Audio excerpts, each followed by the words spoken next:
Press एक ऐसा संस्थान है जिसने हमेशा सामाजिक मूल्यों को समृद्ध किया है, लोगों को कर्तव्य पथ का रास्ता दिखाया है।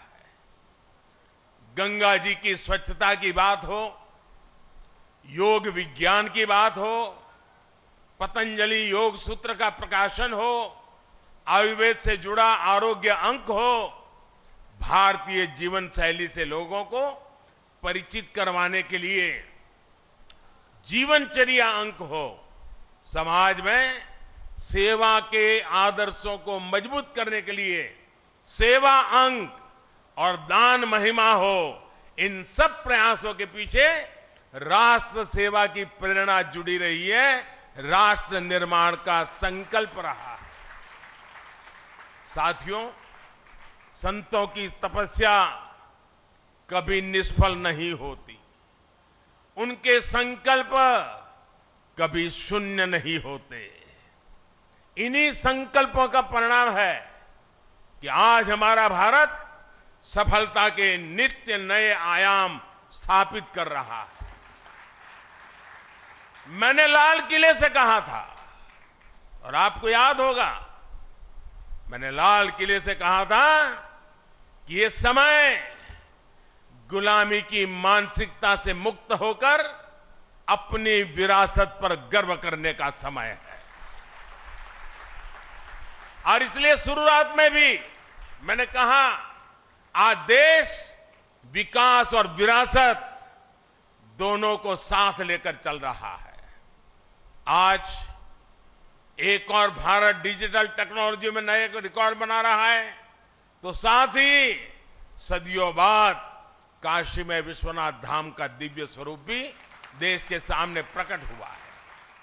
आज हम वर्ल्ड क्लास इंफ्रास्ट्रक्चर बना रहे हैं, तो साथ ही केदारनाथ और महाकाल महालोक जैसे तीर्थों की भव्यता के साक्षी भी बन रहे हैं। सदियों बाद अयोध्या में भव्य राम मंदिर का सपना, हमारा सपना पूरा होने जा रहा है। हम आजादी के 75 साल बाद भी अपनी नौसेना के झंडे पर गुलामी के प्रतीक चिन्ह को ढो रहे थे। हम राजधानी दिल्ली में भारतीय संसद के बगल में अंग्रेजी परंपराओं पर चल रहे थे। हमने पूरे आत्मविश्वास के साथ इन्हें बदलने का काम किया है। हमने अपनी धरोहरों को, भारतीय विचारों को वो स्थान दिया है जो उन्हें मिलना चाहिए था।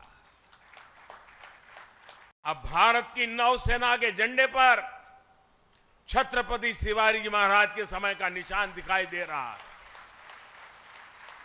अब गुलामी के दौर का राजपथ कर्तव्य पथ कर बनकर कर्तव्य भाव की प्रेरणा दे रहा है। आज देश की जनजातीय परंपरा का सम्मान करने के लिए देश भर में जनजातीय स्वतंत्रता सेनानी म्यूजियम बनाए जा रहे हैं। हमारी जो पवित्र प्राचीन मूर्तियां चोरी करके देश के बाहर भेज दी गई थी, वो भी अब वापस हमारे मंदिरों में आ रही है। जिस विकसित और आध्यात्मिक भारत का विचार हमारे मनीषियों ने हमें दिया है, आज हम उसे सार्थक होता हुआ देख रहे हैं। मुझे विश्वास है हमारे संतों, ऋषियों, मुनियों, उनकी आध्यात्मिक साधना भारत के सर्वांगीण विकास को ऐसे ही ऊर्जा देती रहेगी।